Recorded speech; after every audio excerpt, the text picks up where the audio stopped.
Okay, good morning. We got a full house today. Welcome everyone who's visiting.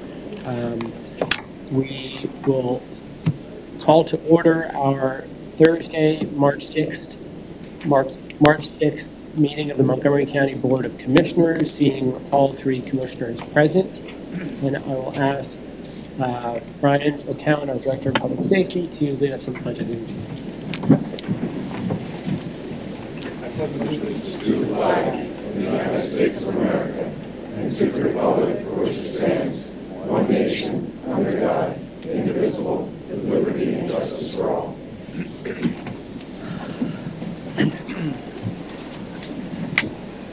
Okay, so at the top of this meeting, I'd like to acknowledge heroes in our community. So, as many of you know, there was a devastating fire that broke out at the SPS Technology site in Abington on February 17th. And this was actually one of the largest fires in the history of Montgomery County. The building, for those of you who know it, is 600,000 feet. It's a massive space. And to contain that fire, it took 80 companies from around Montco, Delco, and Bucks who rushed to the scene, and over the course of 5 days, were able to successfully put out the fire. In the course of that, all 60 employees of SPS who were inside at the time of the fire were safely evacuated, and the fire was contained with not a single fatality or serious injury. So today, we're honoring the brave first responders who rushed to protect members of our community, who put themselves at risk, and did so with a sense of service and obligation that really provides a model and an example for all of us in the county.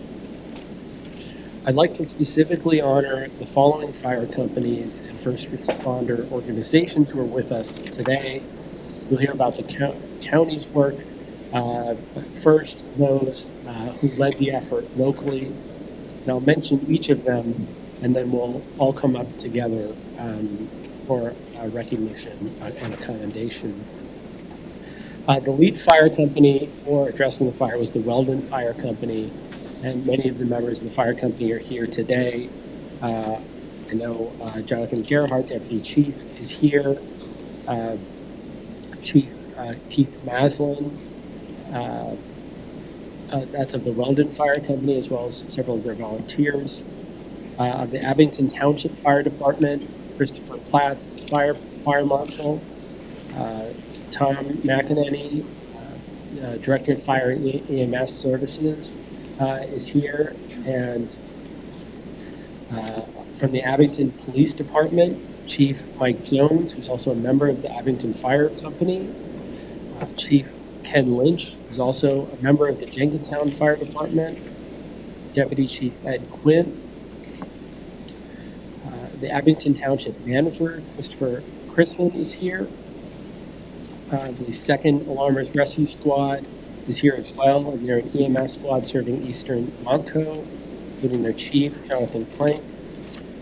And just some of the mutual aid companies that responded to the fire have representatives here today, including Abington Fire Company, Glenside Fire Company, Edge Hill Fire Company, Orland Fire Company, Jenkintown Fire Company, McKinley Fire Company, Elkins Park Fire Company, and Roslyn Fire Company. Again, that's just some of the groups that responded and those who are closest to where the fire was, but there were 80 fire companies altogether. And I want to say that these men and women who came to Abington to fight the fire that night and in the subsequent days, they're all volunteers, for those of you who know how we respond to emergencies in our county and really across the Commonwealth. Which you'll hear some individual stories I'll mention, but these are people who have jobs like many of you in the county. In fact, many work in the county, and who are up until 5 a.m. that first night, went back home and came back to work in their day jobs. So It's an inspiring display of commitment to members of our community and an inspiring display of commitment to public service. And while they don't get paid for it, we at the county, as you reminded me, have done some things that we can do to support our EMS and fire companies, which I'm very proud to share. The first vote that we took as a board when we all collectively came into office was to provide 100% county property tax rebate for all of our fire and EMS workers, and we hope many other municipalities will follow suit for their school taxes. But it's an incredibly important role for us in public service to find ways to support our first responders and the heroes who put themselves at risk for the sake of our entire community. And we as a board are committed to that.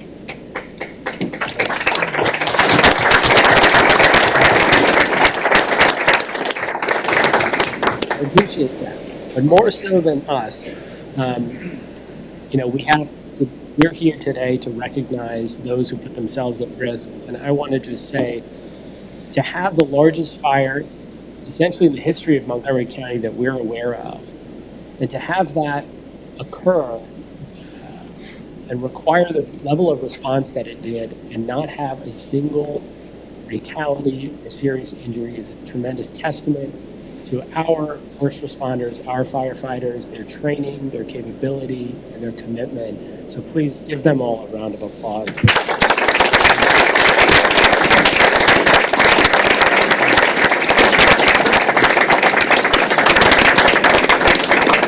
Thank you all, and I'm going to ask all of you from the fire companies to come up for a photo and to receive a commendation. On behalf of all the residents of Montgomery County, thank you for your service. Thank you.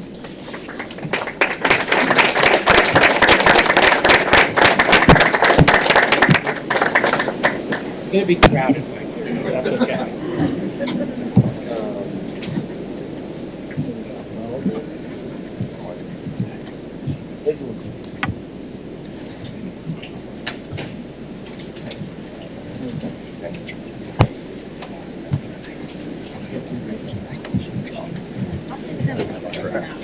Thank you. Appreciate it. I think we ever had this many up here at one time.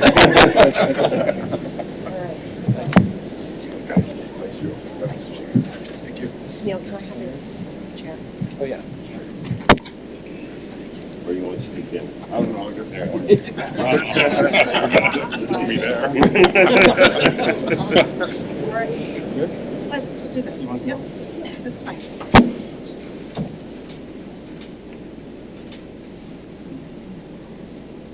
Right here? Right. 1, 2.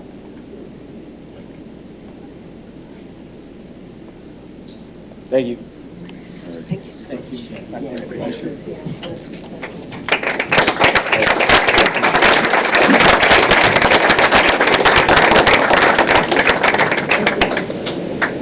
Thanks for inviting me.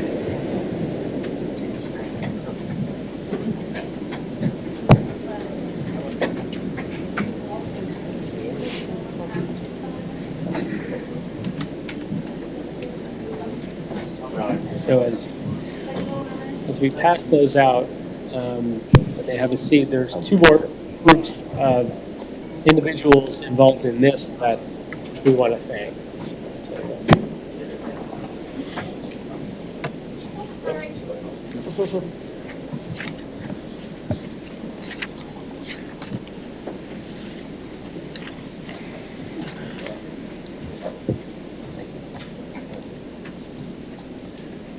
So there's 2 other groups of individuals that I think are absolutely critical for us to thank and recognize for their commitment and service during this incident.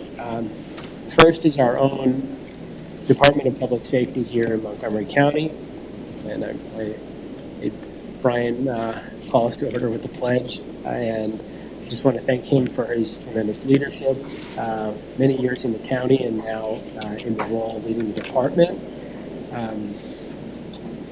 which includes our hazardous materials response team, which worked with local authorities to monitor air quality on site in the surrounding neighborhoods. Let me give special recognition to Brandon Purcell, our hazmat team chief, who has done a tremendous job, who's here with us today. Thank you, Brandon. Our emergency operations communication staff supported ongoing public communications during the week of the fire, which at a time when people are very concerned about whether it could spread, whether there's contamination in air and water, communicating with them is critical. And Todd Stierlitz, our Deputy Director of Public Affairs, is here. Todd, I want to thank Todd and give him special recognition, because when I was thinking of the county employees who were also firefighters who responded to the fire and then came back to work, I was thinking of him. So Todd showed up a few hours later to help run our emergency response in terms of communications after actually having been at the fire. So thank you, Todd, for your service. And of course, our director, Brian, who I mentioned. In particular, I should also mention that there were several other volunteers who had day jobs in the Department of Safety, and some of them are confirmed here, including Amber Glenning. Is Amber here? Amber? Thank you, Amber. Nolan Hughes is here. Nolan. Chase Mutt-Savage, Liam Ramsey, I think they're here right now. Jansen Shaw.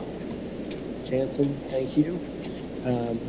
So each of you has played such a critical role, and many of our part-time county staff are also first responders on our hazmat team or urban search and rescue teams who responded, and that includes Michael Eller, Thomas Hamill, John Mahan, Robert Stolley, and Robert Woodward. And Montgomery County is just so thankful to have such a dedicated team of public safety professionals who help train all of the volunteers who come through our training center and are just a critical part of the response. So I want to invite all of our DPS staff, who I mentioned, and others to come up to be recognized. Thank you.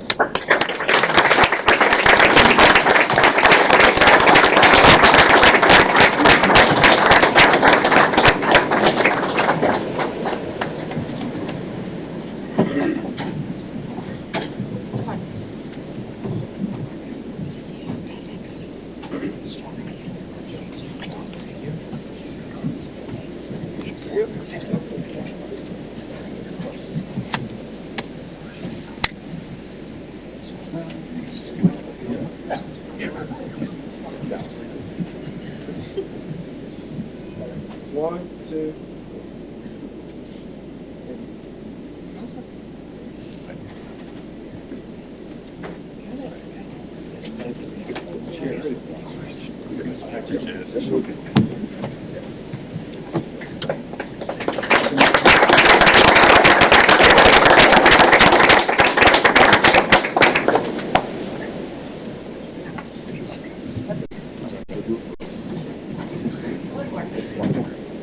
One more, last but not the least.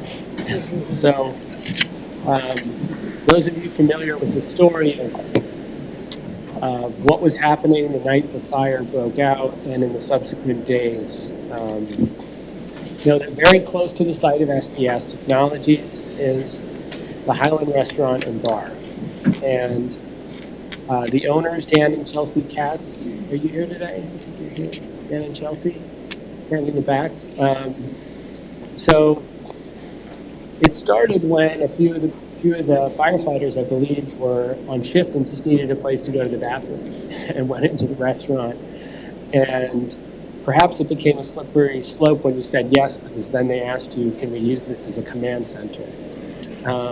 But the Highland Restaurant and Bar was a place that began serving food to the first responders and really served as the home base for everyone who was volunteering and,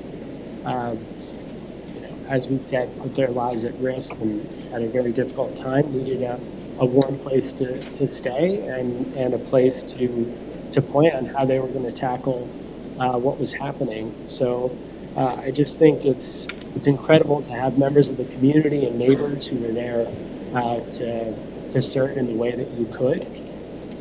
And Dan and Chelsea are Cheltenham High graduates who've been deeply rooted in the community for a long time. And by recognizing them, they're also a symbol for all of those members of the community who stood up and stepped up in ways that they could, including volunteers at the Red Cross, volunteers at the high school who were ready to shelter individuals who were displaced from their homes, friends and family who housed people who had to evacuate. It was a very scary time when they couldn't get their kids to school and people's lives were disrupted. So I want to thank Dan and Chelsea for being model citizens and providing the support for our first responders that, again, set a great example for many members of our community. So please give them a round of applause.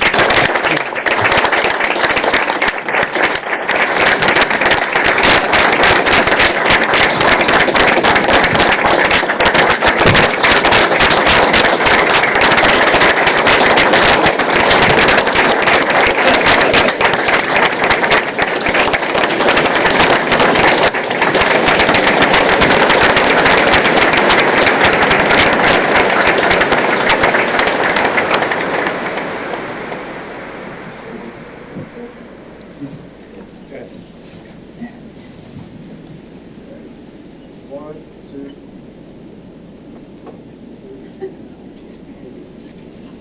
Thank you.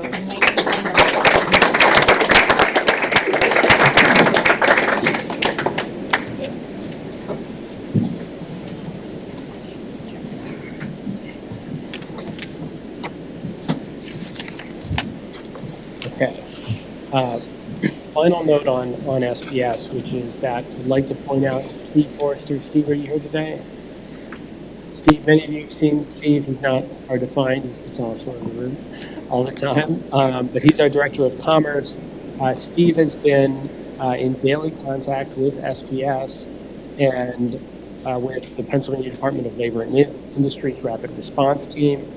We're looking to support the 500 employees whose lives have been upended by the fire, and we're going to work to make sure that their jobs can stay in Montgomery County and advocate to do whatever we can, whether it's finding a new site and location or working on finding them other companies that they can apply their skills to. So we are absolutely committed to the community, the employees, and ensuring that we as a county do everything we can to get people back on their feet. So thank you, Steve, for all of your work. Please give him a round.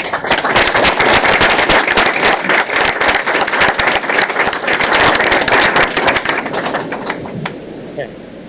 So next up, measles. So thank you all again. Please give them a final round of applause. Thank you.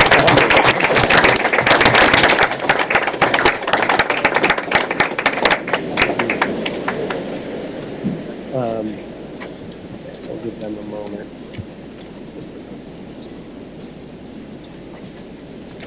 So I'd like to provide an update on the case of measles, which occurred in an unvaccinated child identified in Montgomery County over this weekend. It was the first case of measles in Pennsylvania, at least recently, and our Department of Public Health, our Office of Public Health, and our Department of Health and Human Services, our disease investigators acted very quickly to conduct contact tracing. Identified individuals were contacted and notified of potential exposure to measles and assessed for vaccination status and risk of infection. I want to commend our staff that worked very quickly to trace and contain the case. They work closely with the Pennsylvania Department of Health in circumstances where multiple state jurisdictions are in play, which is common in epidemiology. Working quickly is of the utmost importance when it comes to public health and contact tracing in potential epidemics.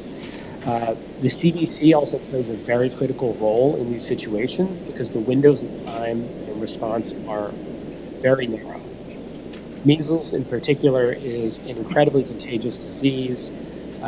It can linger for hours. It can be spread before someone, of course, knows that they have measles, most clearly identified by a rash, but the symptoms can also include symptoms that are more in line with COVID or runny nose before the rash appears. So it's incredibly important that we get the right information out there about measles.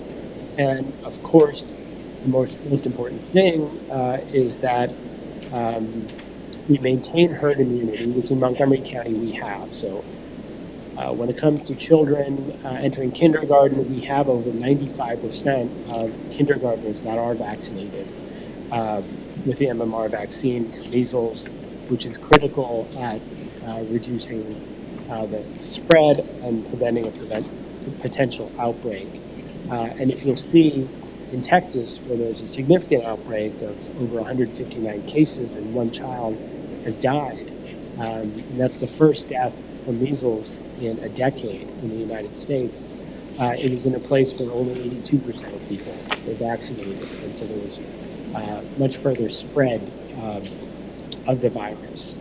So it's absolutely critical that we work to get the facts out there for our community, and that we encourage everyone to please speak to your physician or your child's pediatrician about getting vaccinated, because while it is an individual choice, actions do affect the overall community and can save your child from being hospitalized due to measles. And about 20% of children, young children who contract measles will be hospitalized. So it's very serious, and we want to encourage everyone to continue speaking with their healthcare professionals about vaccinations. And many people are concerned about cuts at the CDC, and I would just take this moment to recognize that while there are efficiencies that can be had in every level of government, and there are significant layoffs happening at the CDC right now, what's more inefficient is if local health departments have to compensate for the expertise that can otherwise be centralized and shared nationally. So we rely daily, our public health department relies daily on CDC for expertise. We don't have the funds to hire environmental toxicologists or experts on specific diseases, and neither do a lot of counties around the country. So we're going to stay tuned on what's happening at the CDC and try to shift accordingly to make sure that we can still deliver and serve our residents on these issues. Finally, for my final comment on a similar note, we spoke earlier this week on HUD funding, and there's significant layoffs also happening at the Department of Housing and Urban Development. And specifically in our county, there's about $5 million that were allocated as part of a competitive grant program called the Continuum of Care Funding. And our county's program, Your Way Home, to help people off the streets, is affected by that. So Laurel House is the shelter that many of you may know, domestic violence focused shelter often for women who are fleeing domestic violence. They have a grant for 6 figures plus that we have not heard anything from the Department of Housing and Urban Development on whether or not that funding is coming or not. And that's the first time in decades when we haven't heard about these sources of funding. About $5 million in total to 9 different nonprofits in Montgomery County, as well as our Department of Housing here. So we're going to work to make sure that we serve all of the people who need those critical services, whether it's survivors of domestic violence, whether it's veterans who are overrepresented in the population of those who are unhoused.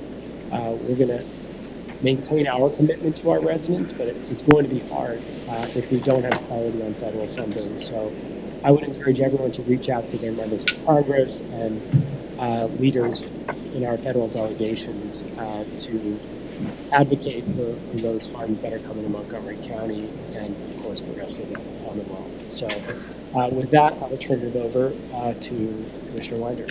Great, thank you. Good morning, everyone. How's everyone doing? Doing well? Good. I know our first responders have left and your public safety team has left, but I just want to publicly thank them for their leadership in such a tragedy in Abington Township. You know, what we saw this morning is what's the best of Montgomery County, a community coming together. You saw the Highland, you saw our public safety team, you saw our first responders coming together to support the community. So I want to just thank them all for taking the time to come here so we could just honor them in a small way. So you've heard about some of our great employees in our public safety team who are local heroes, but I want to take a moment to acknowledge all Montgomery County employees. Tomorrow, March 7th, is Employee Appreciation Day.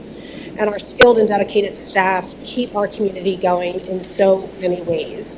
Our employees design, plan, and build infrastructure projects like roads, bridges, and trails, and other facilities used by hundreds of our residents daily.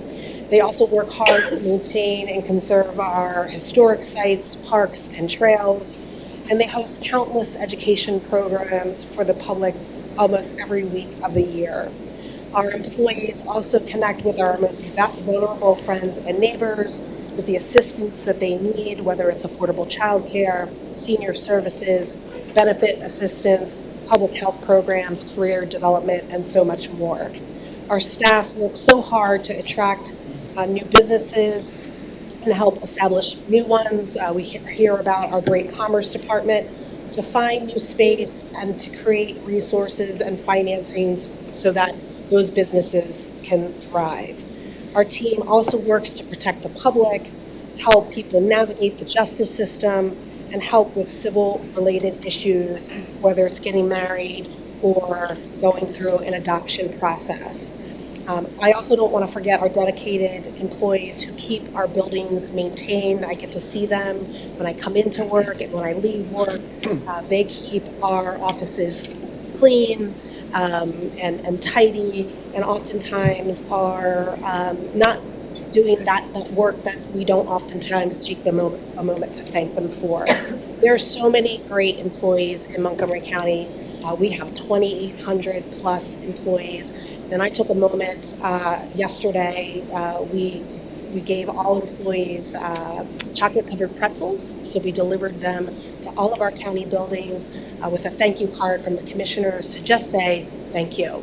Chocolate-covered pretzels don't really, celebrate the work that they all do, but it was just a gesture to say thank you. So I got to go to see our Commerce Department, our Early Learning Center, which our director is here, as well as our Office of Children and Youth. So I just wanted to take a moment to thank all of our county employees for the work that you do day in and day out to make Montgomery County a great place to live, work, and raise a family.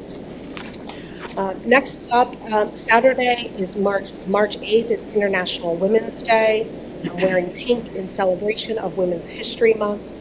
This has been internationally recognized by the United Nations since the 1970s, although the movement dates back to 1911, which is a time before women were first elected to Congress in 1916, before the ratification of the 19th Amendment, which gave women the right to vote in 1920, before the first no-fault divorce laws allowing divorce by mutual consent in 1969, before Roe v. Wade in 1973, before the Pregnancy Discrimination Act in 1978, and before FMLA in 1993.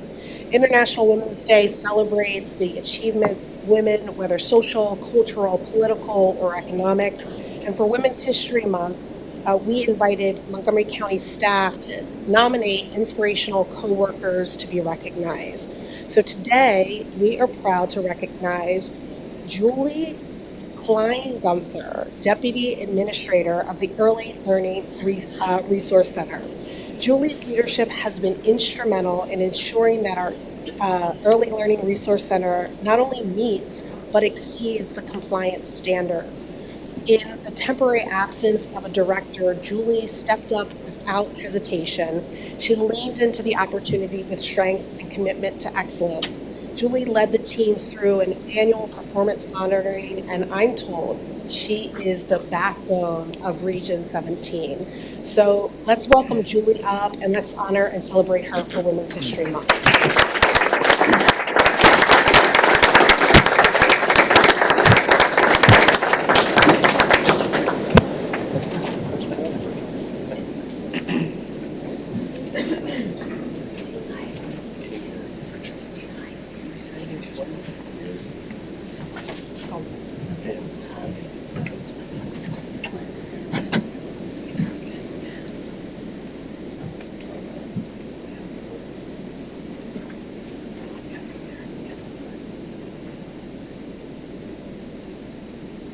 Great.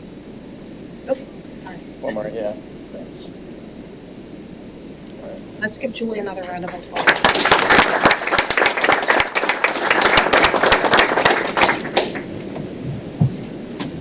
And we'll be recognizing more employees at the next board meeting on March 20th.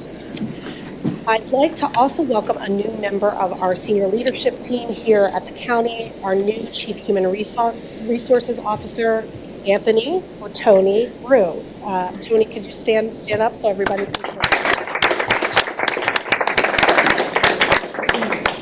Anthony joins Marco with more than 2 decades of experience leading employee engagement and talent management in large organizations in Philadelphia and Montgomery County.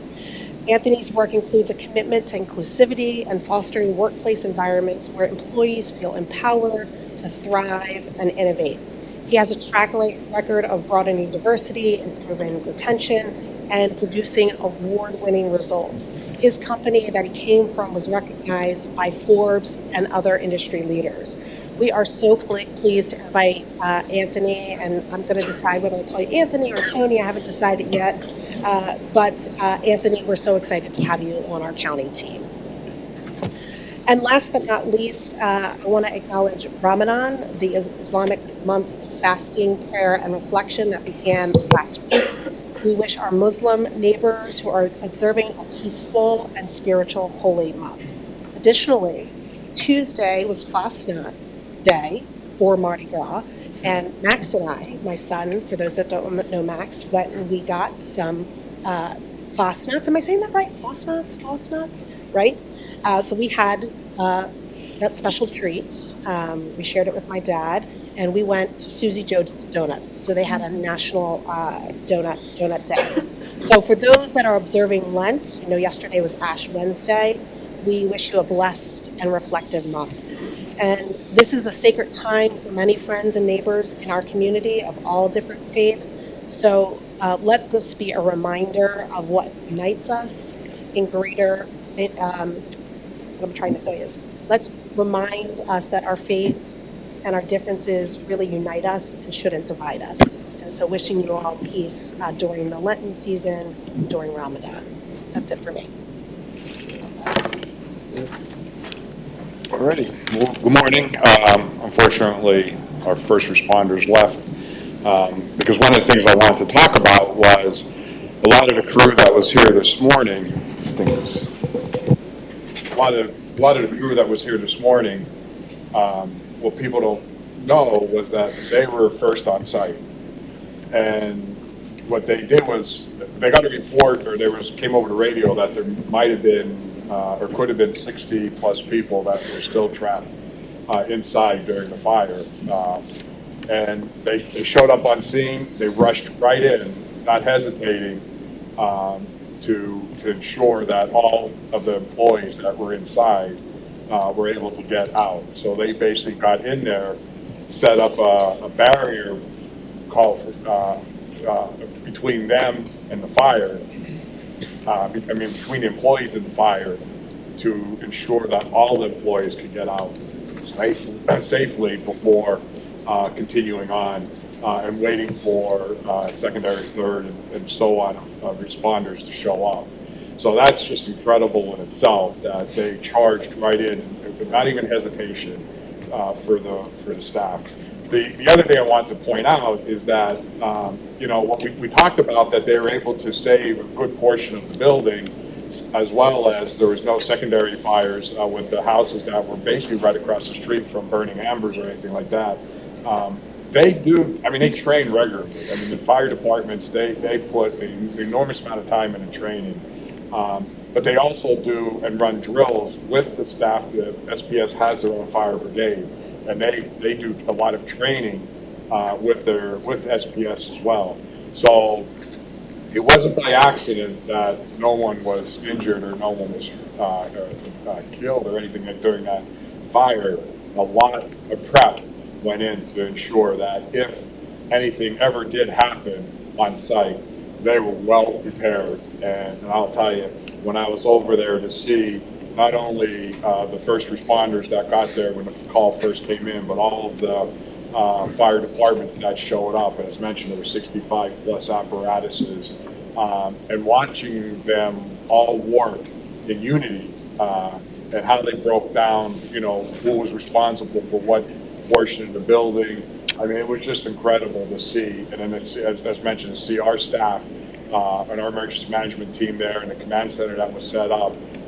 It was just phenomenal. And as Montgomery County residents, we are in really good hands with all our volunteers and all our staff here at the county as well.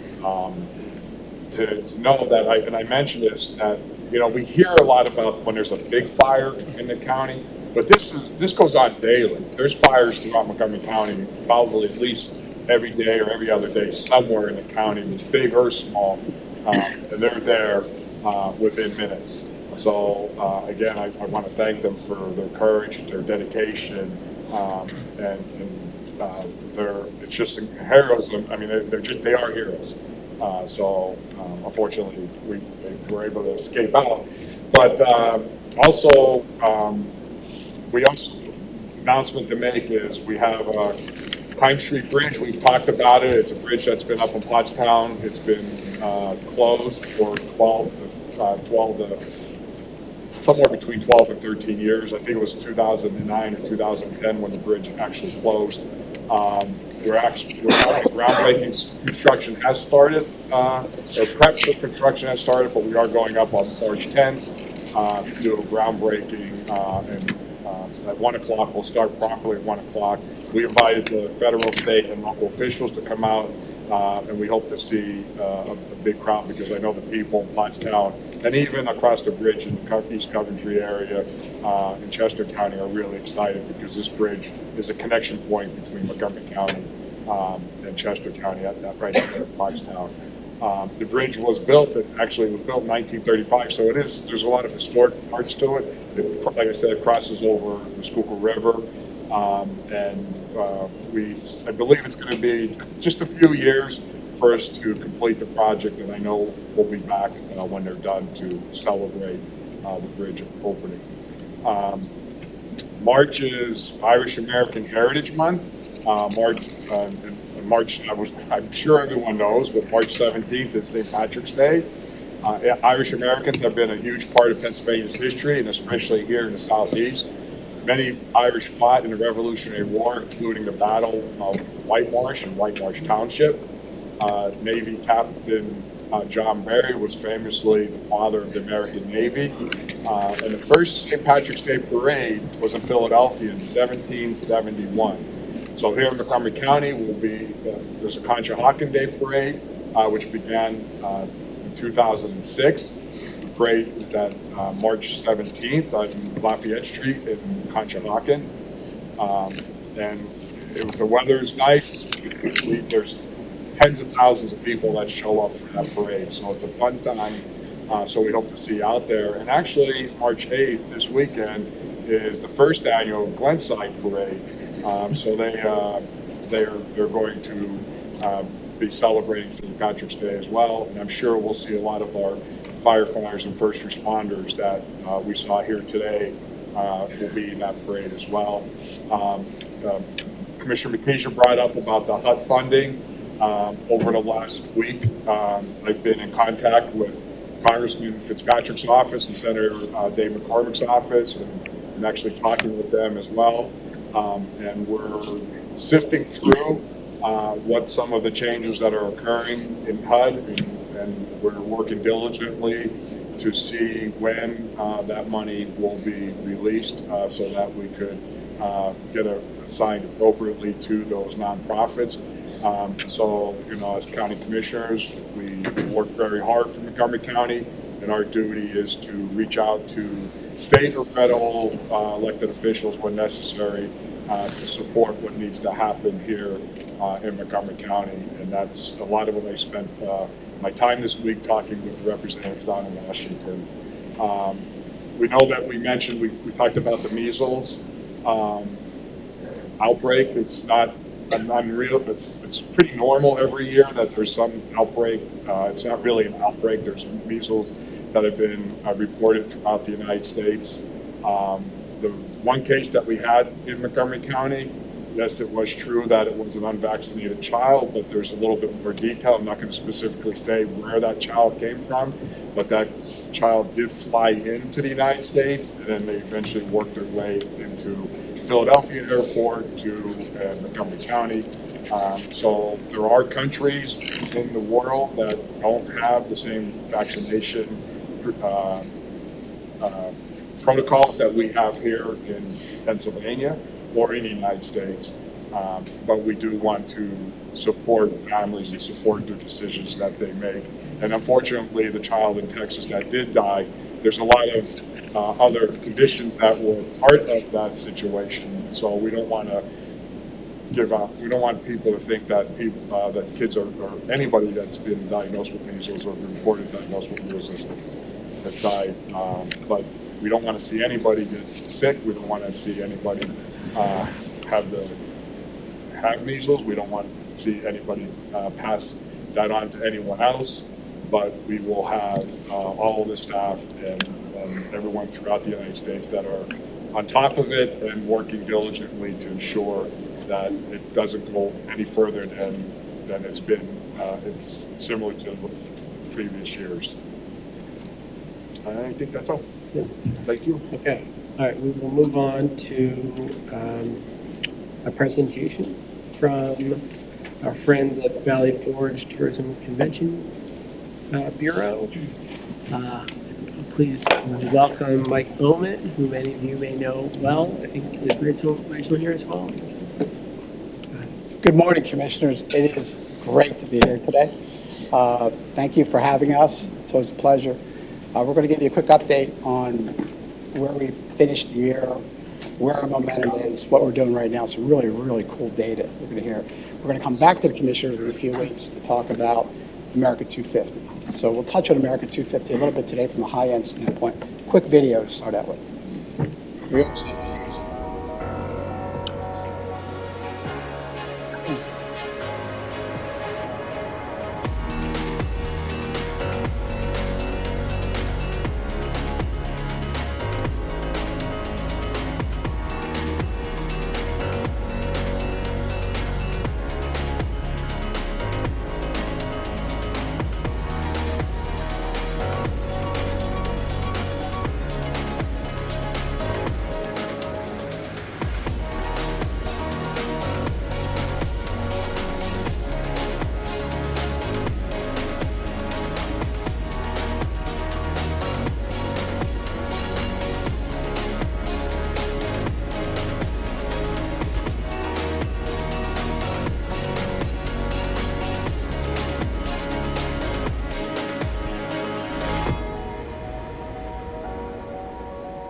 So a few highlights that you're going to hear from our team about today will include our marketing and our sales team.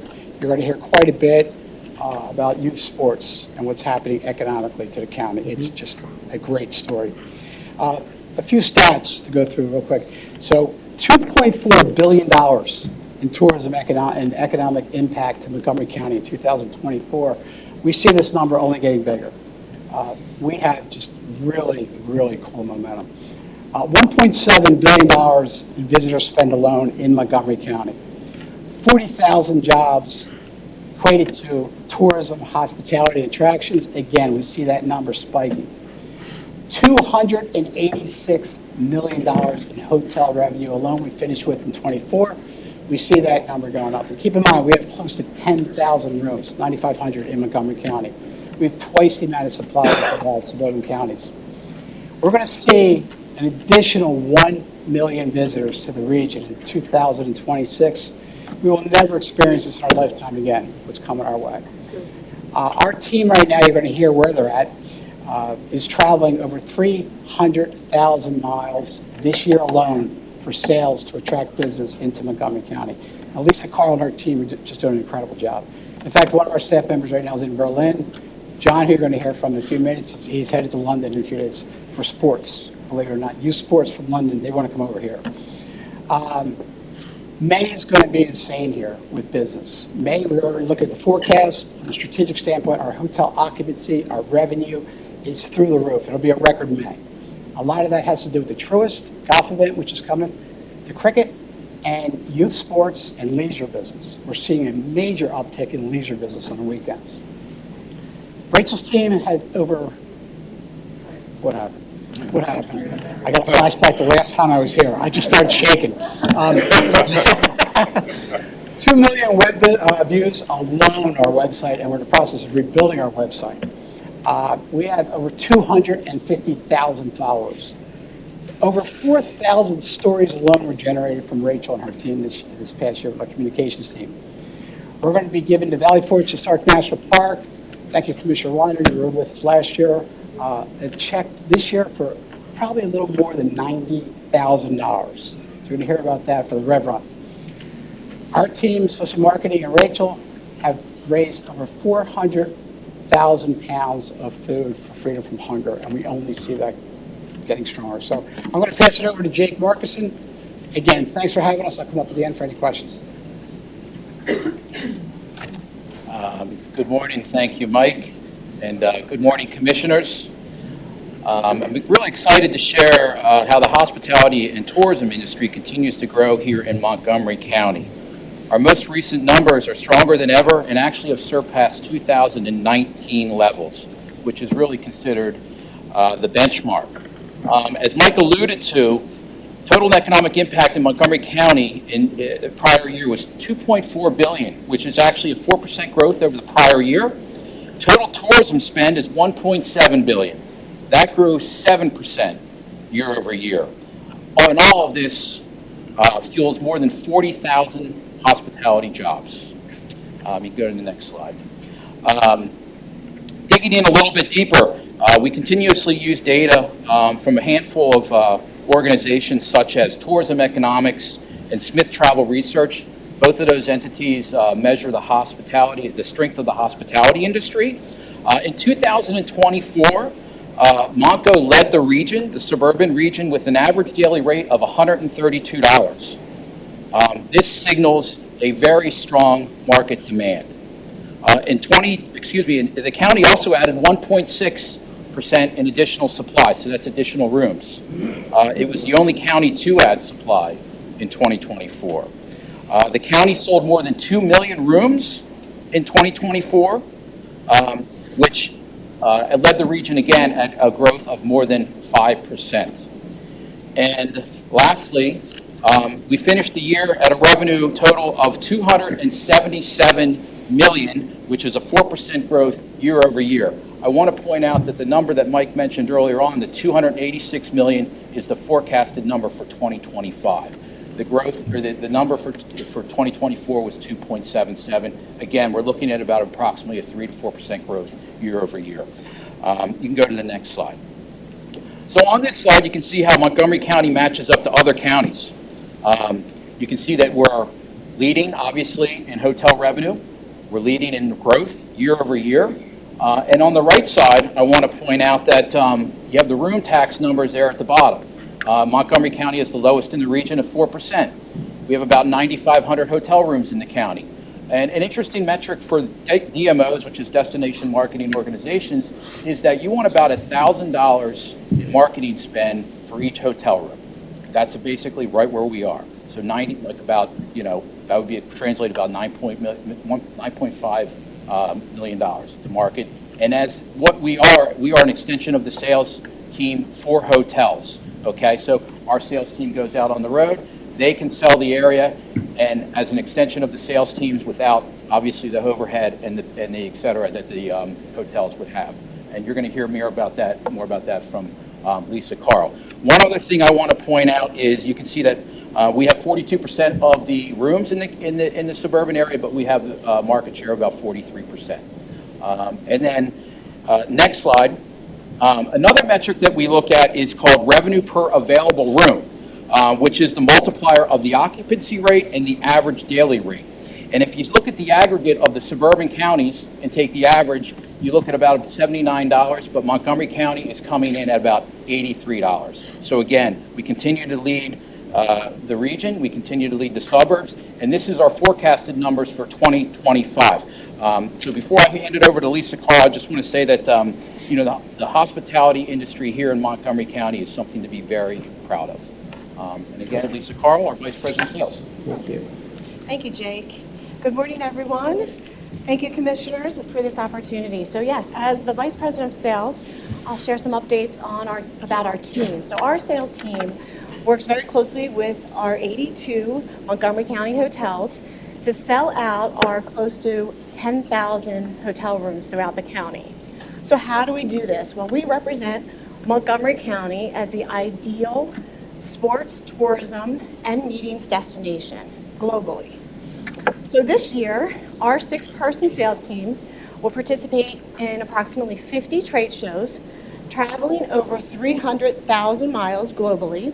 So if you put that into perspective, that equates to about 12 times around the globe. So we are out there. We are aggressive and thrilled to represent Montgomery County as our destination. Currently, as Mike mentioned, our Director of Sales is in Berlin, and next week, John, our Director of Sports, will be in London. So why are we doing this? Well, our mission is to bring group business to our hotels while driving revenue to our restaurants, our shops, our attractions throughout Montgomery County to help Montgomery County prosper. So this year, our goal is to book over 150 events, and that'll generate over $110 million in economic impact for Montgomery County. Last year, our hotel revenue grew by 4%, and this year, Montgomery County hotel room revenue is expected to grow an additional 3% to $286 million.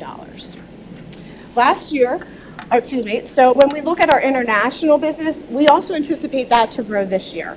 According to Tourism Economics, visitation will be up 17%, spend 13%, and hotel business 20%. So things are moving and growing. Next up, we have our medias and tourism business. It represents about 30% of what we manage within our tourism board. That consists mostly of our corporate, religious, and association business. And we're seeing domestic motor coach, also known as bus business, coming back. It's coming back strong. In fact, last month, we attended the top group travel show in North America called America Bus Association. It was in Philadelphia, brought in about over 3,000 attendees, and we had a very strong presence there with a fresh new trade show booth, which included our Mini Cooper, all wrapped in America 250, and you can see it right here. So again, all of this is an effort to bring more bus business to Montgomery County. Lastly, be sure to mark your calendars. This is a little side note. This fall, the Navy and Marine Corps is going to be celebrating their 250th celebration, their birthdays. And they will be bringing over 300,000 attendees to our region. And of course, many of them are going to stay in our hotels, explore Valley Forge National Historical Park and other historical sites throughout the county. So now when you see the Blue Angels flying up above, you'll know what's happening. You'll be in the know. So next up, to share more about our sports initiative, I'll introduce John Sheeran, our Director of Sports. Thank you, Lisa. Good morning, Commissioners. I have the wonderful privilege to talk about everyone's favorite topic, sports. I mean, everyone loves sports right now. Maybe not Cowboys fans, but everyone else does. So going into it, so as you see on these numbers right here on the screen, these represent number of sports tourism across the country. But these numbers actually do not take into account professional sports. This is all youth, amateur, collegiate, and some Olympic. So keep in mind keep in mind when Rachel comes up here to talk about some things happening in 2026. This is separate to that, as we will also be having our own events in 2026 happening at the same time. It does keep me up at night, but in a good way, because that means more success for Montgomery County. So as you see, 205 million families and individuals traveled the country last year in 2024 and spent a whopping 52 billion in spending, and which equated to 128 billion in economic impact. This industry also supported 750,000 jobs and generated over 20 billion in tax revenue. Overall, the industry is up 20% from 2019, and it's the fastest growing industry with no sign of slowing down. Next slide. So what does that mean for Montgomery County and sports tourism? Well, it's booming here too. Over 72% of what our tourism board matches is sports business. And in 2024, we had our best year ever. We hosted over 100 different sporting events, generating over 100,000 room nights, and that produced $80 million in economic impact, which we are very proud that touched every part of the county. Yes, everywhere from Willow Grove to Conshohocken to KOP, up to Oaks, and all the way up to Pottstown. So why is Montgomery County becoming a premier sports destination, and why are numbers growing? That's because we are getting the families and individuals coming here to fall in love with Montgomery County. When we are a welcoming county, we are family friendly, and when they come here and the game is over, we have everything they want to do and more. And in 2025, we are expected to keep growing. Next slide. So starting in May, it's going to be our highest revenue generating month in the year. Over 14% increase. And what's happening? It's the perfect storm of special events and sports events.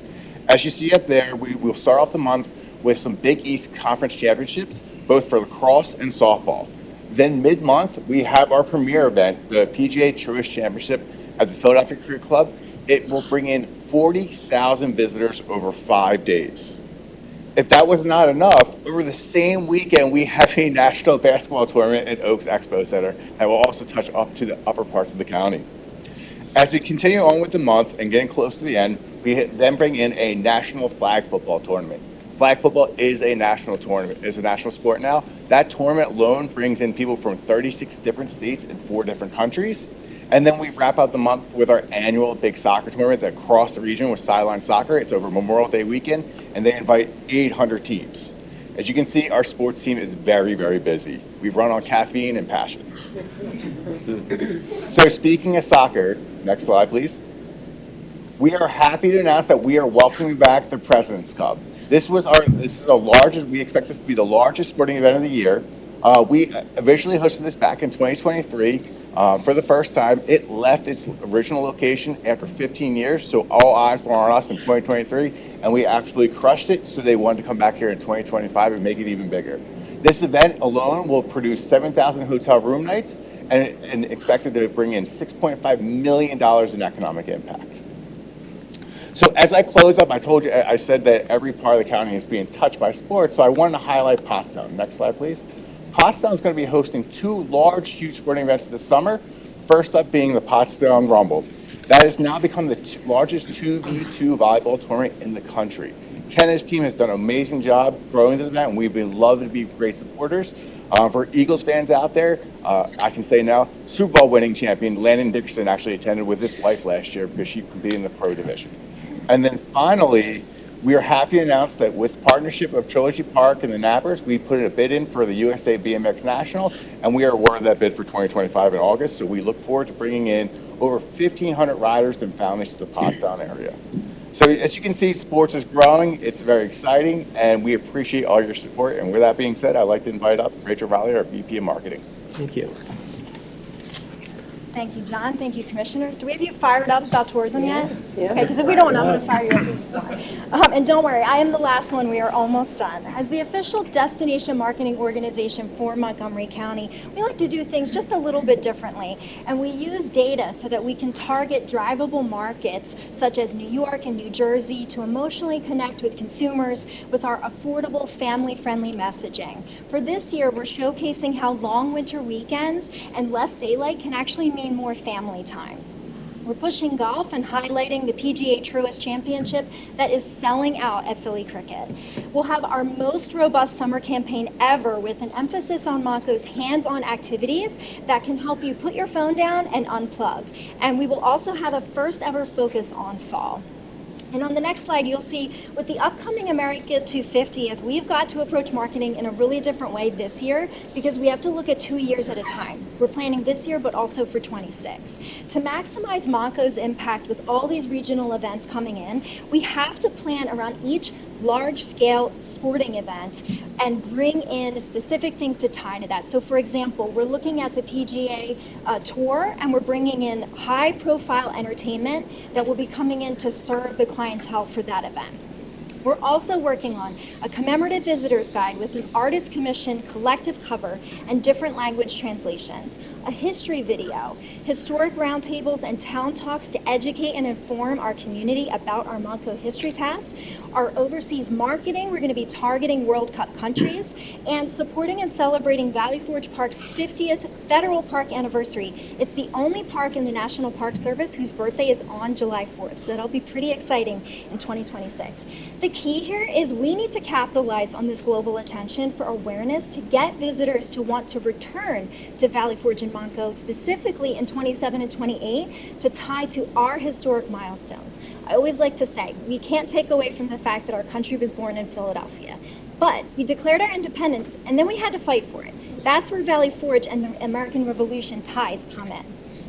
On the next slide, you'll see all of this is to drive more than 2 million page views to our website, which we're completely redesigning and relaunching this summer.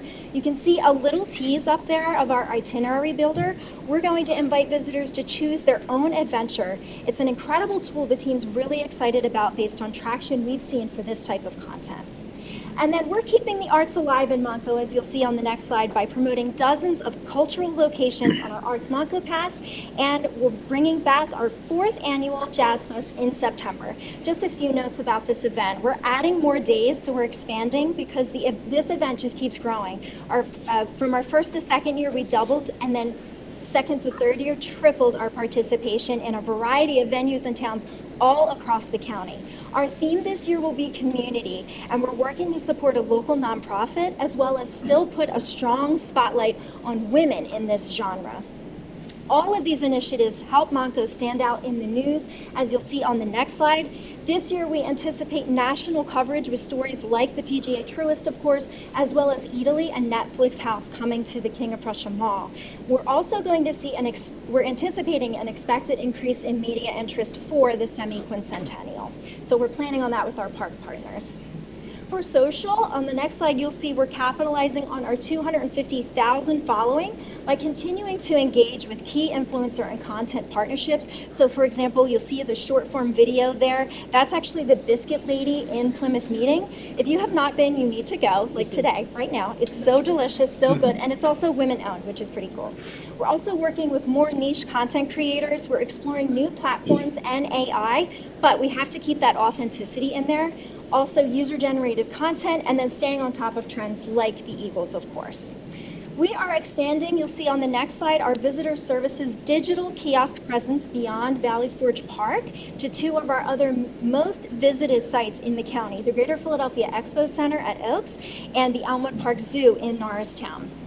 These are going to highlight new marketing capabilities. As you can see up there, folks will be able to take photos. There's a photo booth option, and we'll be able to collect more data, which will tell us about the visitors coming to Montgomery County. Plus, we also stock our publications right here at the county courthouse, in the jury duty room now. And then we want to leave you with a couple of our community efforts. So the first one up you'll see is our Rev Run. Registrations are pacing really nicely, as you can see, for our 5-mile run and 2-mile walk at Valley Forge National Historical Park in April. We will end up with just shy of about 1,300 participants. Our goal, as Mike mentioned, is to present another record check to the park for $90,000 to support tourism improvement projects such as wayfinding signage that they're getting ready for next year for 26, and that will bring our total lifetime contribution to almost $800,000. You can also see brand new shirts and hats that will be given out to some of the prize winners, as well as on the far right there, that is an original artwork commissioned piece that will serve as a nice takeaway for top winners and sponsors. And then last fall, on the next slide, you'll see we contributed our largest amount ever to the Monco Anti-Hunger Network through our Freedom from Hunger drive. This brings us to more than 430,000 pounds of food lifetime. We're committed to continuing to help county pantries that keep seeing an increase in need, with an all-time record goal to help get us over 600,000 pounds this year. This is about embedding ourselves and our partner businesses in the community to serve those in need, because if we all just pitch in just a little bit more, we can make this burden so much lighter. And then speaking of community, we wanted to end on a little bit of a high note. Who's ready for a big win on Sunday?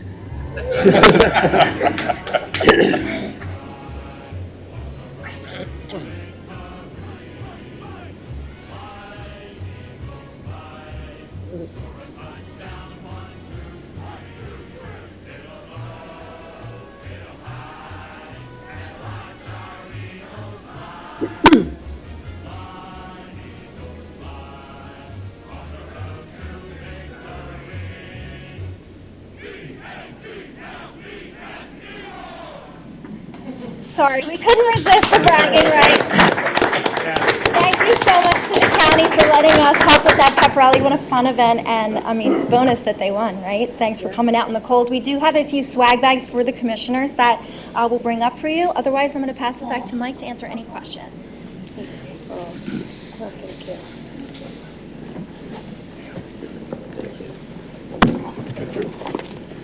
Well, again, thank you, commissioners. Great to be here. Any questions? Do you, Busy. do you need somebody to drive that Mini Cooper around the county? It's amazing how many people see that Cooper. Just throwing it out there. It's very visible, so, yeah.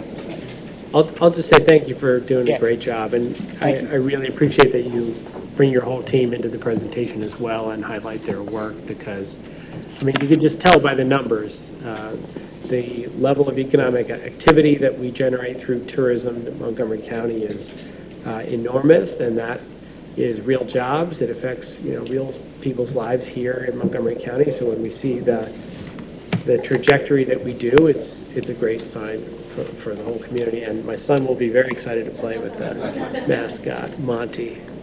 Monty.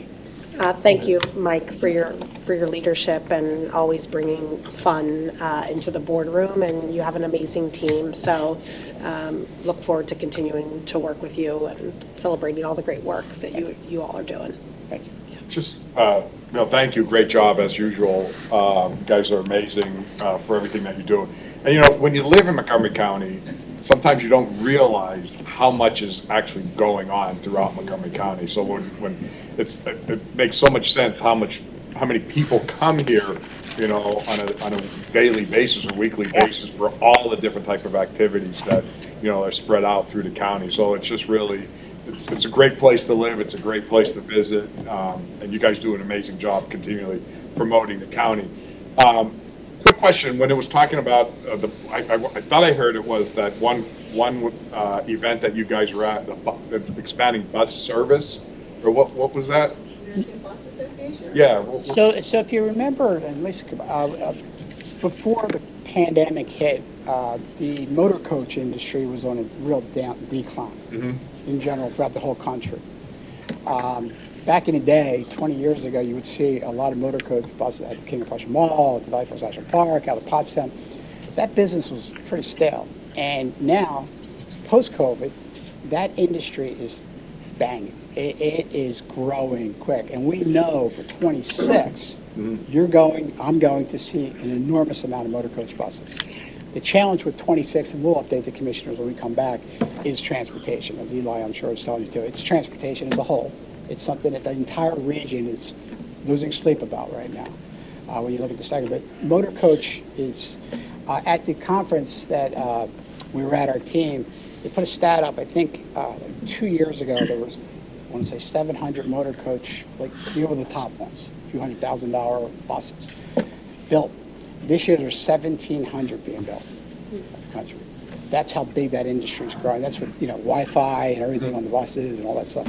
So we're going to see a lot of that. And the America 250 momentum for us is just over the top. People will retreat to Montgomery County. That's our lot. They're going to retreat. They're going to come out here, and they're going to spend a lot of money. So we're excited.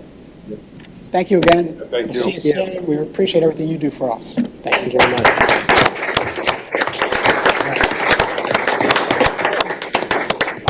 I'm just going to take a 2-minute break, and we'll be back in just a moment. Cheers.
Okay.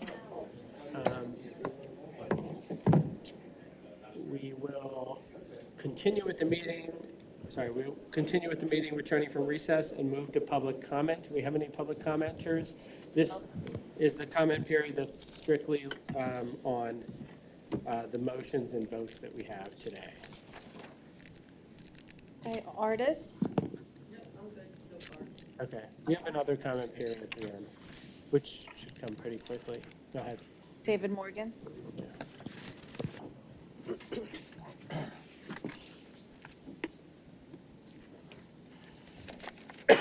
Good morning, I'm David Morgan from Ambler, and I'm speaking about in Exhibit V, because that's a vote. Coming up, we have one, Public Relations Services, and it's something which is as needed, so I hope that it's not going to be very expensive, because we are facing such a tax burden on this county. So then number 3 is spending $100,000 a year for 3 years, it seems, 3 years for Board of Commissioners public agendas. And so I hope that with our expertise, we can come up with agendas without having to spend software for them. So I would vote against that one. And also I have the number 6, dark fiber connectivity and ISP services, adding another $300,000 to $1.1 million spending. So do we really need this? It's not really explained to the general public, so I would want to hesitate on all 3 of those spendings. And also later on, there's a $47,000, and I looked online at least, there's a mower, and that's pretty high for a mower, I would say. It's under, no, it isn't. But anyway, it's part of the assets and infrastructure part of the agenda. So those spendings should always be scrutinized a lot. We have a record of facing 3 kinds of taxes in a record fashion. I actually brought up a model to make this interesting. I have, the first one is the motor vehicle fee, which we pay when we have registration renewal. So I got a little car here in my bag. I've got also the next one. We see in our tax bills as of this month, we've got the horse for the Mustang, Montgomery County Community College mascot, and that's a great place, but each year we're taxed for that at a rate of 0.39 mils. And then we have the last is what I call the rocket, because our taxes are skyrocketing. I made a chart here showing the conventional historical reporting of tax increases. And if you go from 2020 for 3.459 mils, there's a 5%, there's a 8.01, there's a 8.00, there's a 13.00, then there's a 9.69 I get for the latest tax. When I multiply it out, and I've asked a mathematician from Lehigh University, I've asked a neighbor to check these figures, so that we have then to face a 51.84% tax increase in the last 5 years. This hiking is quite sensational. Now, these figures were given in the last presentation, which is the combining horse and rocket to make it be still almost 9% and then 46% over 5 years. So with this kind of taxation, we really need a change in outlook towards the spending, because we're stretched as taxpayers. That's the end. Thank you. Don't forget the Mustang. I'll respond. Look, I appreciate your thorough look at, our agenda every week, and I'll just say, we have very little, really no discretion as to the sources of revenue that we have in the county, right? This is the state that prescribes that we can only derive our revenue through the property tax. Same goes for localities. Mostly there's some exceptions. Philadelphia has a wage tax and so forth. But, when you look at the state and the level of revenue that they derive from a sales tax, for example, 6%, when inflation goes up and the prices of things go up, the sales tax generates more revenue, right? So when people's incomes go up for the federal government, the income tax generates more revenue.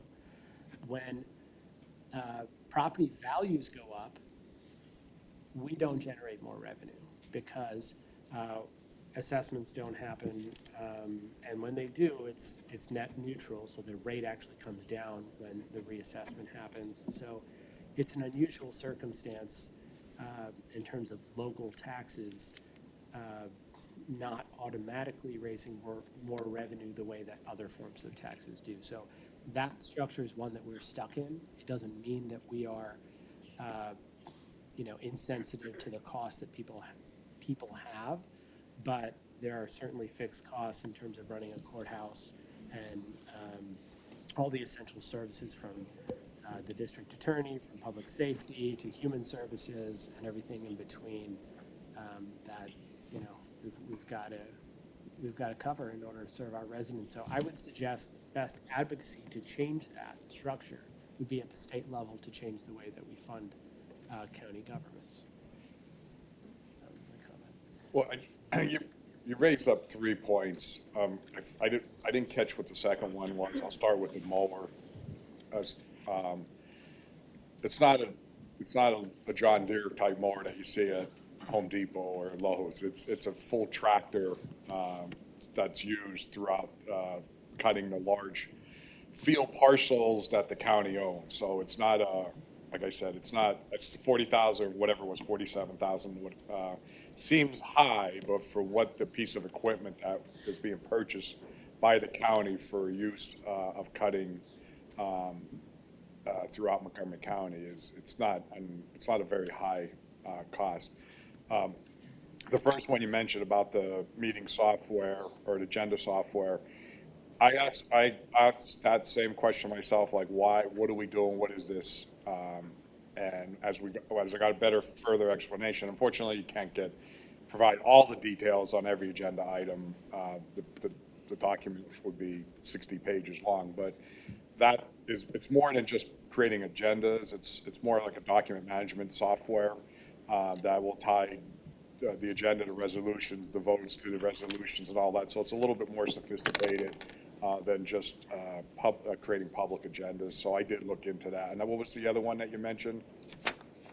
Those are public relations costs. Well, but Limit that's them, please. that's the public relations that the county's always had that in place, and it's only as needed, and hopefully we won't need it. But usually stuff like that kicks in when there's something very drastic going on in the county that we have to also have outside professional help. So I'm not too concerned about that. What was the other one? But that was the 3, Dark right? connectivity, I'm not sure what that means. Dark fiber connectivity? Yeah, that's not an unreal. I understand what you're saying, but that cost is in alignment with budget of the fiber network that we're doing. So I looked at all of those. Got it. Any other comments? Barbara Furman? Okay. Yeah, unless it's about one of these contracts or votes. Okay. Anything else? Okay, that's it. All right, so we will move on to approval of the minutes. I'll make a motion to approve the February 20th, 2025 minutes of the Montgomery County Board of Commissioners meeting. Is there a second? Seconded by Commissioner Winder. Any board comment? All in favor? Aye. Aye. Motion passes. Moving on to section G, resolutions. Scott France will be presenting the first one. Thank you and good morning, Commissioners. Yes, we have a resolution to authorize the extension of the Schuylkill River Passenger Rail Authority. The SRPRA, as we call it, was formally created in June 2022 to formally advance and study the restoration of passenger rail between Reading and Philadelphia, with key anchor station in Pottstown and potentially Norristown as well. And so that was, again, created in 2022. When that was created, the 3 counties who make up that authority, Berks, Chester, and Montgomery, voluntarily decided to put in a clause that required reauthorization or extension 3 years out. And the purpose was to, for public transparency, to make sure everyone was taking a second look and not just continuing momentum, making sure we had the rationale and the reasoning for continuing the effort. When you establish an authority under Pennsylvania law, it is set as a default for 50 years. So while that was the state law, again, this was a self-imposed clause to make sure that everyone was on the same page. So in December, you heard from the executive director here in this room, Tom Frawley, to report back. We are in what I think is a very good place with that board, with that activity. We're in the Federal Rail Administration's quarter ID program, which is the gatekeeper for the federal funding that supports this effort, determining if rail service truly is feasible and can be implemented. And that's funded right now up to 100% federally and then 90% in the next phase, which we're anxiously awaiting getting passage in within the next couple months. So with this action, Chester and Berks have already approved during their most recent county commissioner meetings. So with our approval today, we would make the third and final commitment to continuing the board. And I just want to emphasize that even though, yes, by Pennsylvania law, it authorizes it for 50 years, we built into the bylaws that each county has to approve by voting, has to be represented, and we each have 3 members on the board, one of which is Tom DeBello, Commissioner DeBello, myself, and Mayor Stephanie Henrick from Pottstown. So without our support, obviously, we can at any time, or any county can decide that they would no longer want to participate, and that is, I think, an effective relief valve if it were needed. So with that, I'll answer any questions and I'll put the resolution for you. Okay. I will make a motion to approve Resolution 1 as described by Scott France. Is there a second? Second. Seconded by Commissioner DeBello. Is there any board comment?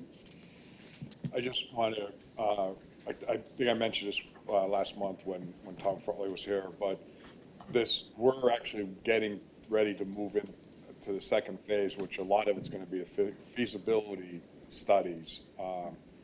And that will determine what we do beyond that, if anything. So this is actually an important step to make a determination on what the future would look like if this project continues down the road. So I'm anxious to get into that phase.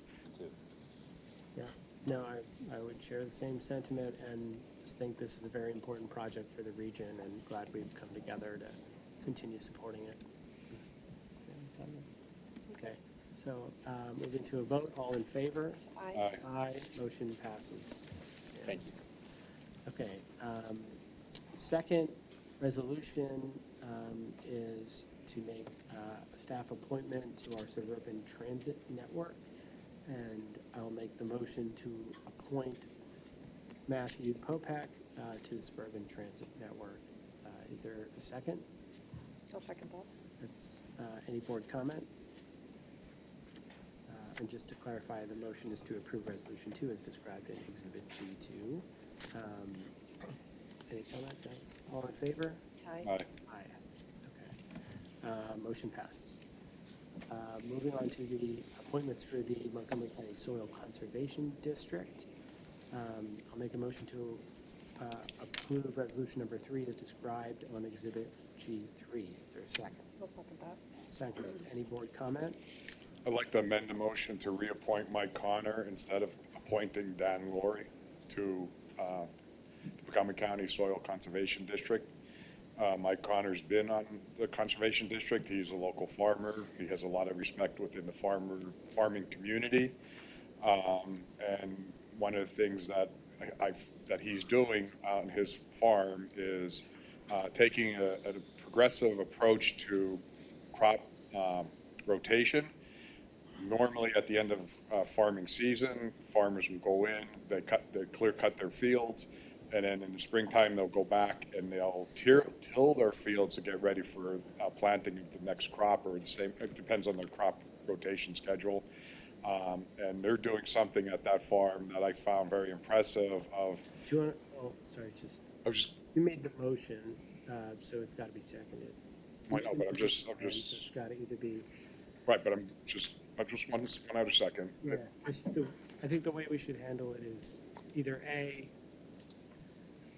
you could move to divide the question, which is not debatable, and then if you have a second, we could split the votes. or you can move to amend, and if there's no second, then Right, right. dies. Or you can comment. Yeah, all right. So is there, so what was your motion, what was your amendment? Did you- I just amend the motion to reappoint Mike Connor instead of appointing Dan Laurie. Okay, so that would be amending the appointment. I'm looking at our selection. That would be, sorry, That would be changing the motion, right? Or that would be amending seeking an amendment to the motion you made to substitute, I'm sorry, what is the name Commissioner developed? Mike Connor. Mike Connor for Dan Lurie. That'll leave the rest of the full motion intact. Okay, so that would either be a friendly, need to be a friendly amendment or seconded by? That would need to be an amendment Someone? that would be seconded. Okay, so is there a second?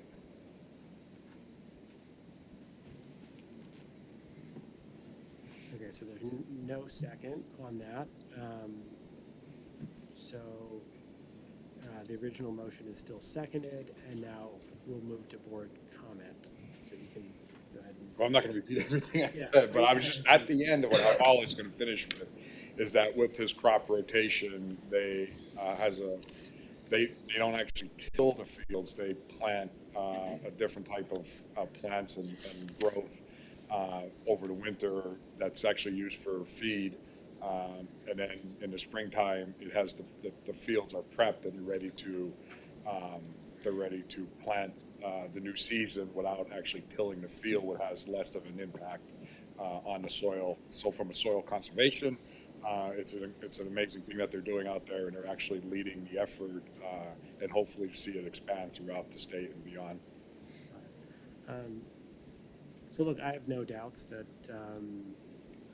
current board members, past board members have made important contributions.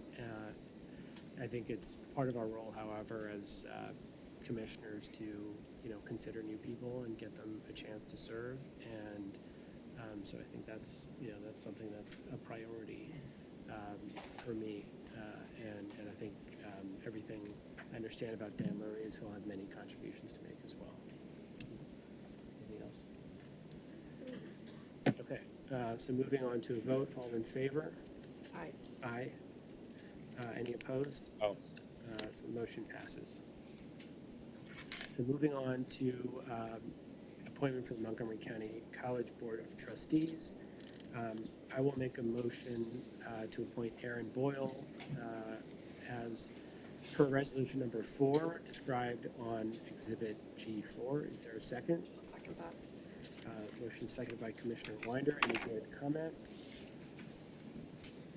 I have one. So Aaron Boyle has extensive experience in both the public sector and in advising public entities in the private sector. I think she brings a great set of perspectives and leadership skills that are going to be really essential for the community college as they tackle, doing the great initiatives that they're seeking to accomplish this year and in the years to come. So.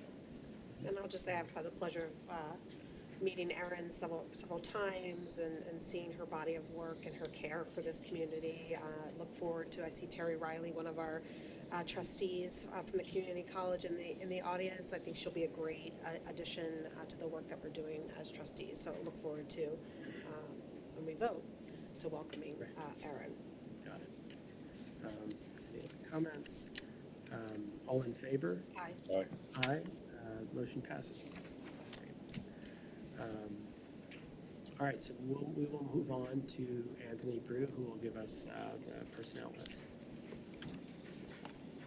Good morning, Commissioners.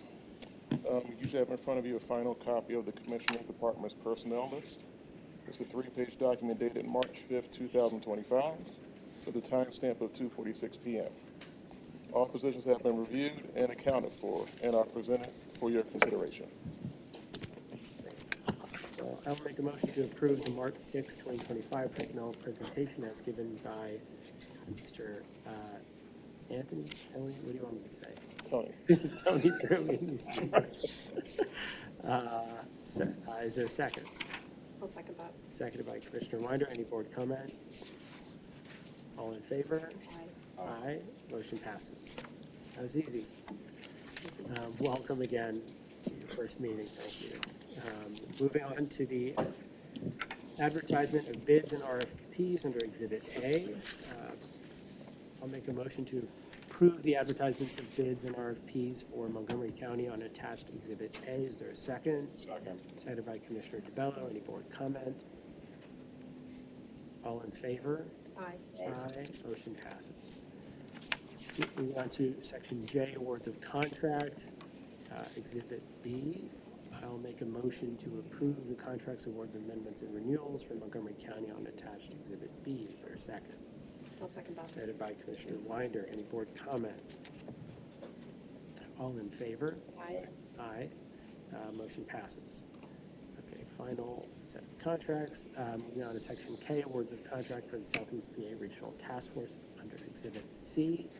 I'll make a motion to approve the contracts, awards, amendments, and renewals for the Southeast PA Regional Task Force on attached Exhibit C. Is there a second? Second. Seconded by Commissioner DeBello. Any board comment? All in favor? Aye. Aye. Motion passes. Okay. Any general public commenters? Barbara Furman. Sorry, what was that? Sorry, Barbara Furman. Hello, Barbara Furman, New Hanover Township. In the earlier years of the pandemic, I first heard about Your Way Home at a school district in western Montgomery County. This was an organization that Commissioner Keisha highlighted earlier. They were soliciting fundraising through a club activity that had some LGBTQ activities. I'm not making question on that. It was just they were asking for fundraising from organizations. I researched on the Monco website on Your Way Home and discovered that this organization did a local survey in 2019 for almost a year. They were putting surveys in coffee shops around the Norristown area. They reported 93% of those surveyed that were experiencing home and food insecurity questioned their gender. That number sounds impactful. When I drilled down into the survey, it included 43 participants in this county of over 800,000. That is actually 39 actual people surveyed that said that. They tried to in-person survey those same people, and 2 people agreed, but they only personally surveyed 1 person. So yes, homelessness is an issue that we absolutely address and be compassionate about. However, Your Way Home may have more than just the homelessness agenda in mind. That survey research was on the website for almost a year, but I cannot find it anymore. I would like you to do some further research into that survey from February 2019 to December 2019. That would be greatly appreciated. Thank you. I'll just respond briefly, which is that it's well documented, not just in Montgomery County, but elsewhere in the country and nationally, I'm sure even further than that there are a disproportionate share of LGBT youth in particular who experience homelessness. And the tragic reason that's the case is because when many young people come out, they're not always accepted by their family members. And it's absolutely critical that we provide services to homeless youth because they don't deserve to sleep on the streets because of who they are. And I think that should absolutely be a commitment in our work in Your Way Home, ensuring that there are safe spaces for LGBT youth in this county. Just point of privilege. So Your Way Home is our umbrella organization, right? Where a wide range of services that we provide on housing fall under. So I would like to just clarify, the organization that you're talking about. But I would also say, I think all 3 of us have been on the streets and we've seen the homelessness that exists in Montgomery County, like live and in the flesh. And so the work that we're doing and approving, at least this administration, is because there are concrete examples of all types of people, not just, those that might be part of the LGBTQ community, our seniors, children, married couples, people that have struggled with substance use and mental health. So I think, it's not until you see it, right, firsthand, do you truly understand why we're making the investments that we're making. So I'll add one piece of that, which is veterans, of course. Veterans, yep. So Yep. also disproportionately affected, and we specifically need services that speak to veterans directly, who speak to their experience, who can help and support them, and that's why we have really one of the first of its kind veterans response team in terms of mental health and programs that address the needs of a particular community are necessary for us to succeed to help all of those affected by homelessness. Any other comments? Are there any other public comments too? Alder Fernandez. Go ahead.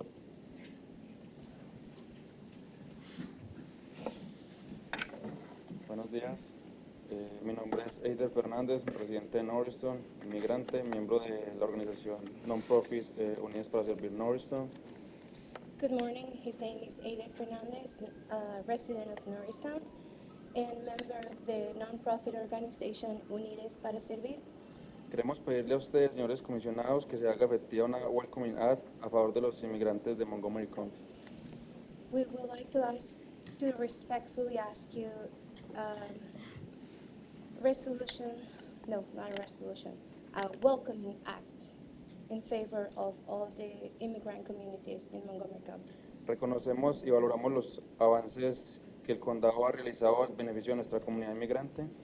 We value the progress that the county has made on behalf of our immigrant community. Pero creemos firmemente que un acta de bienvenida enviaría un mensaje poderoso de inclusión, respeto y seguridad. But we firmly believe that a welcoming act will send a powerful message of inclusion, respect, and security. No se trata solo de palabras, sino de un compromiso real que permitirá a miles de familias vivir con mayor tranquilidad y contribuir aún más al bienestar de nuestro condado. It is not only about the words, but about a real commitment, allowing many families to live with tranquility and able to contribute more to the well-being of our county. Un condado que da la bienvenida a sus inmigrantes es un condado más fuerte, próspero y unido. A county that welcomes immigrants is a county more stronger. Les pedimos que den este paso histórico y reafirmen su compromiso con los valores de diversidad y equidad. We respectfully ask to take this historic step and reaffirm your commitment with the values of the diversity, equity that represent Montgomery County. Gracias por su tiempo y escuchar la voz de nuestra comunidad. Thank you so much for your time and for listening to the voice of the community. Thank you. So I'll just say, thank you for being here. Thank you for your work. And Montgomery County would not be the county that we are today and all of the successes that we heard about earlier if it were not for our immigrant communities, our immigrant population. And we have nearly 100,000 people who are immigrants in Montgomery County. We want to do everything we can to make sure that they are included and welcomed and supported in the ways that they should be. So I hope you saw we recently hired our first ever Director of Immigrant Affairs, Nelly Arvalo Jimenez from Aclamo in Norristown, and she's someone who's worked in immigration and in immigrant communities and providing services for decades. And someone with that expertise, I think, will give us an assessment of what we as a county can do better to ensure that we're including everyone and serving every community. But certainly, we are a welcoming place, and we would not succeed if we were not a welcoming county. And obviously, there are concerns given what's happening federally, and I don't want to provide any assurances in regard to immigration enforcement because we don't have control over that. And so we can't falsely give people a sense of security where I know some people who were legal, months ago with a temporary protected status or DACA may not be legal, in terms of their presence. So that's concerning, I know, for many families, but we'll do everything we can in terms of our own actions to make sure that people are welcome in our county while respecting that we can advocate at the federal level, but we can't control the policies.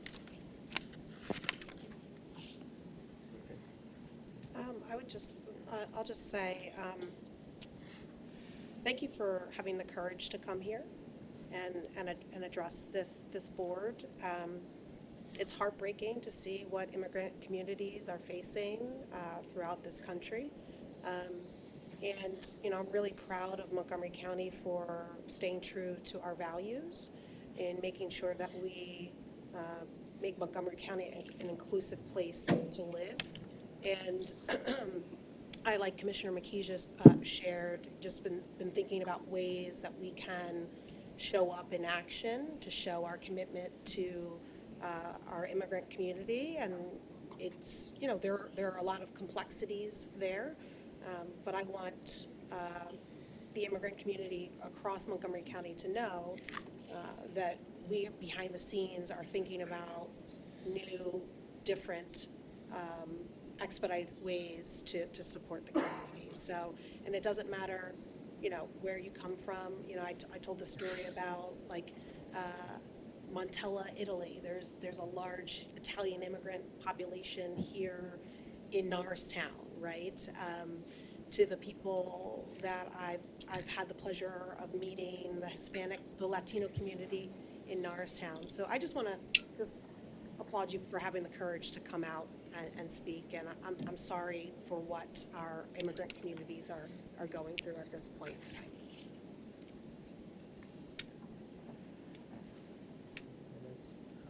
David Morgan.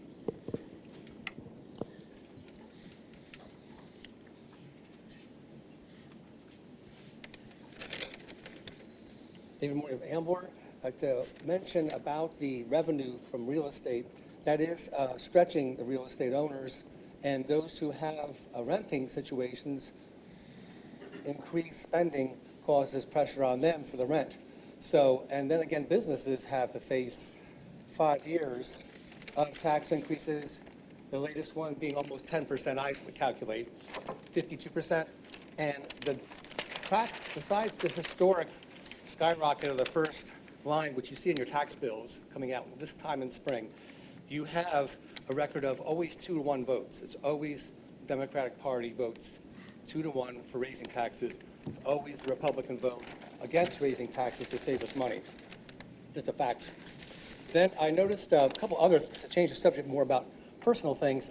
One person in Lower Gwinnett had mentioned that they're concerned about speeding and that radar enforcement is apparently not available to local policemen. So they said, would you tell the commissioners whatever you can advocate to the state to encourage enforcement, because they try late at night, it's kind of hard to read lines in the road, and it's just doing the line process is difficult. So because speeding risks lives, so maybe consider what the commissioners can do in advocacy.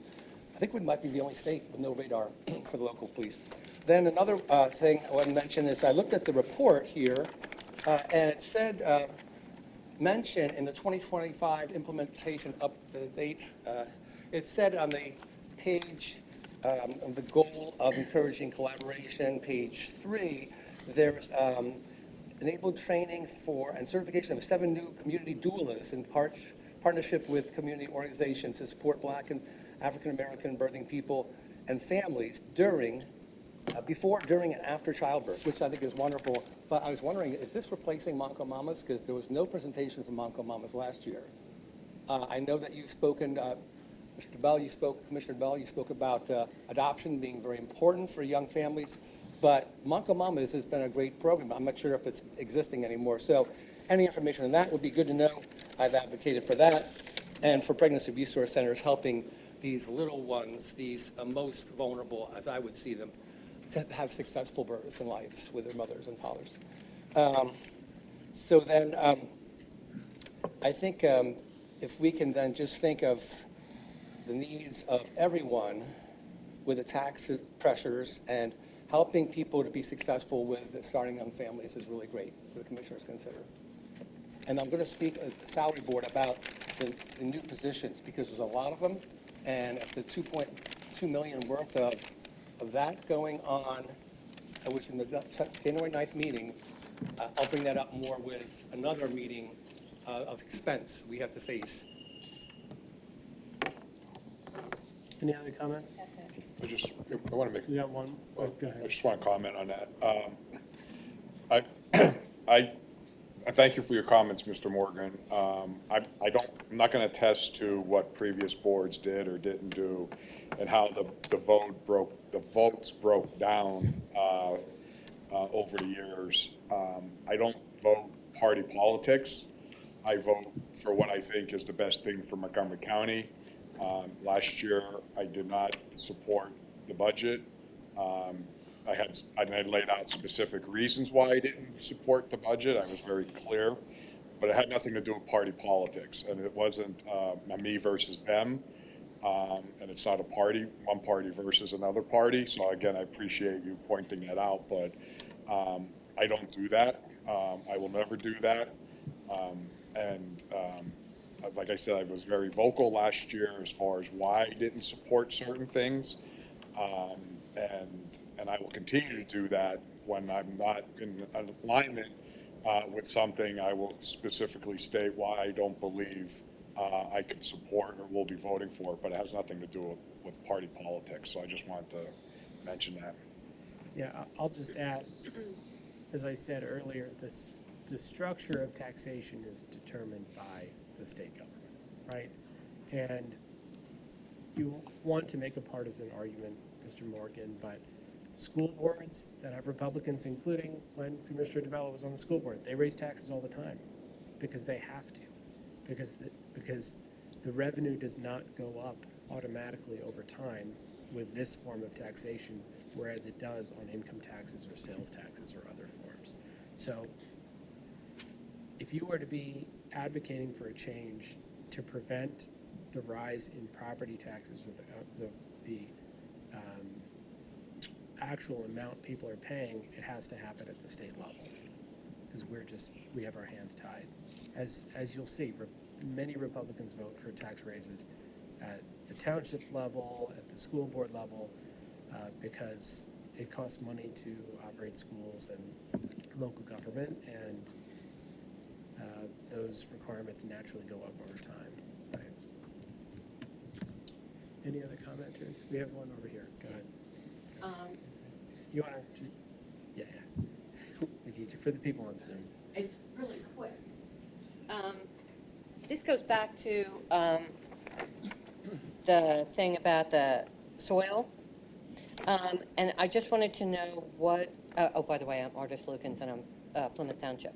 I just wanted to know what Dan Laurie's, what he brings to the table for soil enhancement. If we have a farmer that's practicing regenerative and restorative farming already in the township, is it possible for them to work together instead of picking one or the other? Why not use both of them if Mr. Laurie's credentials are in restorative and regenerative farming and soil techniques? Because we all know the healthier your soil is, the more production you have. Yeah. Any other comments? Or no? Yeah. So just curious. I'm happy to share with you his credentials. He's also a farmer. This is a farmer's seat. Okay. And I generally don't get into comparing individuals' credentials in a public board meeting, but I'm happy to share further with you. Any other comments? Okay, great. So our upcoming meeting is Thursday, March 20th, 2025 at 10 a.m. In the boardroom here, and we look forward to seeing everyone. Then we also have another one coming up, which I don't know if I should publicize yet, in April. Megan, I'm looking at you. Should I publicize the April meeting? So that one will be taking place in Lower Marion Township on April 3rd, 6 p.m., which is in the evening. So we've done this a number of times, and we've had our public meeting near where Commissioner DeBello lives, and now we get one where I live, so I have a shorter commute. And then we're always near where DeBello lives. We're going to East Martin. Yeah. We're going to East Martin.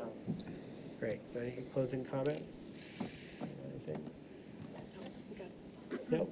Okay, with that, I'll make a motion to adjourn the March 6, 2025 meeting of the Montgomery County Board of Commissioners. Is there a second? Second. Seconded by Commissioner DeBello. Any board comment?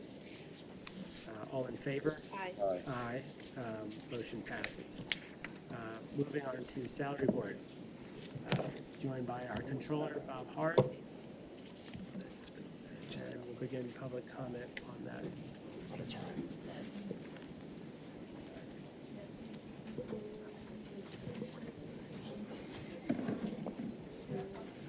Good morning.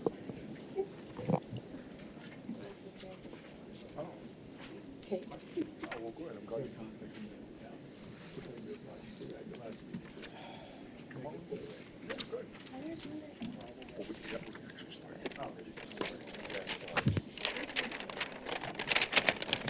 Here's Lower Marion, April 3rd, Lower Marion Township Building. Okay, go ahead. Okay, David Morgan again of Ambler. I noticed in the January 9th meeting of the Commissioners, the salary board, that there were all these new positions,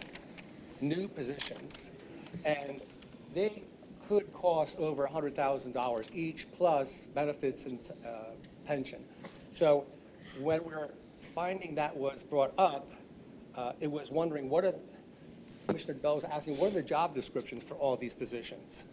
And so there are 5 solicitor positions to be added. There's a sustainability, community engagement, external events, director of policy, and policy assistant. So with all that spending, I know we're thinking about revenue from the state controlling it, but we have a spending problem, I see, is in addition to the fact that on the July 18th meeting, I looked this up, there were 35 law firms for outside legal counsel in Exhibit B, number 17. So with all that legal help, it seems like the county's really investing a lot in legal help, and I'm not sure how much was spent that year with the 35 law firms. But I'm concerned as a citizen, for all other citizens who have to pay taxes, and seeing when the expenditure side just seems to be so extremely high. I gave an analogy of a rocket with our line A of our current tax bills that are coming out over time. It's not just one snapshot, oh, here's 9%. We've had 5, 8, 8, 13, almost 10% in our tax increases. So that's pretty serious for a lot of people in budgets. So that's why I'm bringing up high spending for positions. I didn't even get into the other things which don't apply now, because this is salary.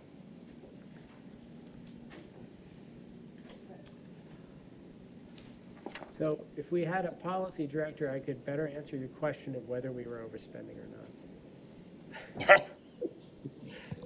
I'll just comment, all these positions are pretty essential positions for a government with a $600 million operating budget and a $1.2 billion all-in budget with the capital budget. So I think,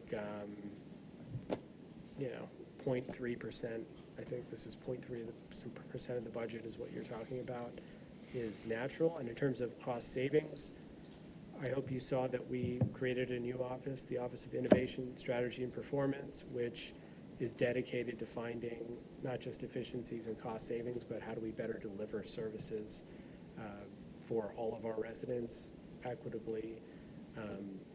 That's going to be a major focus of this year, and how we find savings across the board and how we better deliver services. So we're absolutely committed to doing that across the board, including analyzing outside contracts, which in many cases are essential, are absolutely essential to the function of the government. Anybody got anything else? No. Okay, so I will bring up Tony.